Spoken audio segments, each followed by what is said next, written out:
Kama umebonyeza video hii, kuna sehemu ndani yako inayojiuliza, je, maumivu na huzuni niliyopitia yalinibadilisha kweli? Leo, sahau kuhusu maneno ya faraja. Tunazungumza ukweli mchungu wa kisaikolojia. Maumivu hayajengi tu tabia, yanasuka upya mfumo wa ubongo wako. Hizi ni ishara 7 zinazothibitisha kuwa sasa una akili ya kipekee ambayo wengine hawana. Twende moja kwa moja. Ishara ya kwanza, uwezo mkubwa wa kusoma watu, hyper awareness. Baada ya kupitia maumivu makali, hasa yale yanayotokana na mahusiano au usaliti, akili yako inatengeneza mfumo wa ulinzi unaoitwa pattern recognition. Sasa hivi huchukui muda mrefu kujua nia ya mtu.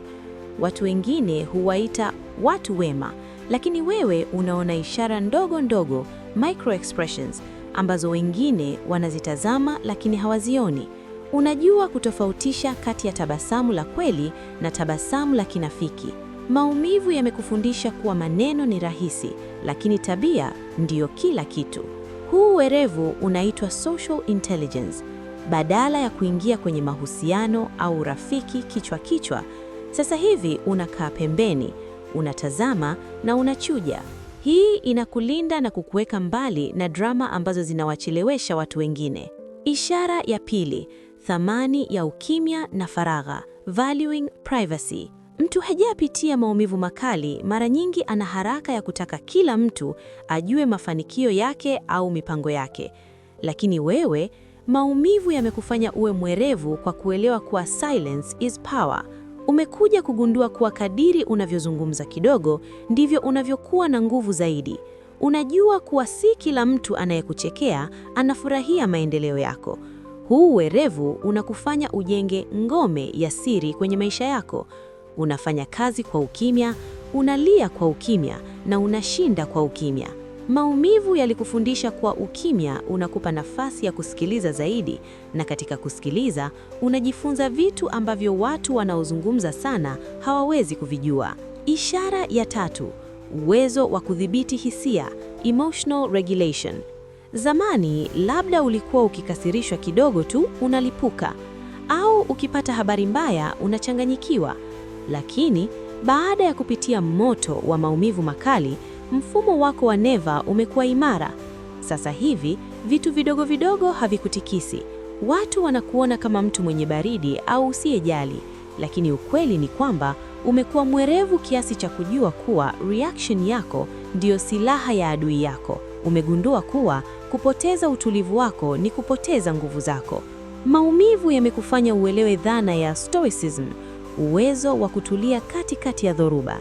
Hii inakufanya uwe kiongozi bora na mtu anayeweza kufanya maamuzi sahihi wakati wote wengine wapo kwenye taharuki.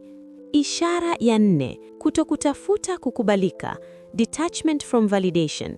Maumivu makali mara nyingi huja na upweke. Katika kipindi cha upweke huo, ulijifunza kuwa mtu pekee unayemhitaji ili kusonga mbele ni wewe mwenyewe. Hii imekupa werevu wa ajabu. Huhitaji like za watu, pongezi zao wala kukubalika kwao ili ujihisi una thamani. Watu wengine wanatumia maisha yao yote kujaribu kuwafurahisha wazazi, marafiki au jamii. Wewe umevunja hiyo minyororo. Huu uhuru wa kifikra unakuruhusu kufanya maamuzi magumu ambayo wengine wanaogopa. Unafanya unachoamini ni sahihi, hata kama utakuwa peke yako. Huu ni werevu wa hali ya juu kwa sababu unakuondolea mzigo wa kisaikolojia na kukupa muda wa kuzingatia malengo yako halisi. Ishara ya 5, mtazamo wa ndani, introspection versus blame. Watu wasio waerevu wanapopata matatizo, kazi yao ya kwanza ni kutafuta nani wa kumlaumu. Ni serikali, ni mchawi, ni ex wangu. Lakini maumivu yamekufanya uwe mwerevu kwa kukuonyesha kuwa suluhu ya kudumu inatoka ndani. Umeanza kujiuliza maswali magumu. Mimi nilikosea wapi? Nawezaje kuwa bora zaidi? Hili limenifundisha nini? Badala ya kuwa mwathirika, victim, umekuwa mwanafunzi wa maisha. Hii inakufanya uwe na uwezo wa kubadilika haraka, adaptability. Unapojitathmini mwenyewe kwa ukweli, unajenga hekima ambayo huwezi kuipata kwenye kitabu chochote. Hii ndiyo sababu unaonekana una akili kuliko wengine. kwa sababu unajua makosa yako na unayafanyia kazi badala ya kuyaficha. Ishara ya 6, mipaka thabiti, strong boundaries. Maumivu yamekufundisha gharama ya kusema ndio kwa kila mtu. Sasa hivi neno hapana ni sehemu ya msamiati wako wa kila siku na unalisema bila kujisikia hatia. Huu ni werevu wa kulinda rasilimali zako muhimu, muda, nishati na amani ya akili. Unajua kuwa kuruhusu watu wenye sumu, toxic people, waingie kwenye maisha yako ni sawa na kunywa sumu mwenyewe. Watu wanaweza kukuita una maringo au umebadilika, lakini wewe unajua kuwa unalinda bustani yako. Werevu huu unakusaidia kuwekeza nguvu zako kwenye vitu vinavyoleta tija pekee. Umegundua kuwa mkarimu kupitiliza ni udhaifu kama huna mipaka. Sasa hivi unachagua kwa umakini nani anapata nafasi ya kukaa kwenye meza yako. Ishara ya 7, kutambua umuhimu wa muda, time sensitivity. Maumivu makali, hasa yanayohusiana na kifo au kupoteza vitu muhimu, yanakufanya uelewe ukweli mmoja mchungu: maisha ni mafupi sana. Hii imekufanya uwe mwerevu kwa kutokupoteza muda kwenye mambo yasiyo na maana, trivialities. Huna muda wa kubishana mtandaoni, huna muda wa kufuatilia maisha ya watu mashuhuri, na huna muda wa kufanya kazi usioipenda kwa ajili ya watu usiowapenda. Akili yako sasa imejikita kwenye legacy, unatafuta vitu vyenye maana ya muda mrefu. Huu umakini, focus, ndio unaotofautisha na wengine ambao bado wanachezea muda wao kana kwamba wataishi milele. Maumivu yamekuwa mwalimu aliyekuonyesha kuwa kila sekunde inayopita ni dhabihu, hivyo lazima itumike kwa akili. Kama umetambua hizi ishara kwenye maisha yako, usijisikie mpweke. Maumivu hayakukuja kukuangamiza, yalikuja kukufanya uwe toleo bora zaidi ya wewe mwenyewe. Kumbuka, almasi inatengenezwa kwa shinikizo kubwa, high pressure. Je, ni ishara gani kati ya hizi imekugusa zaidi?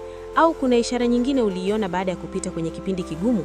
Niandikie kwenye maoni hapo chini, nasoma maoni yote.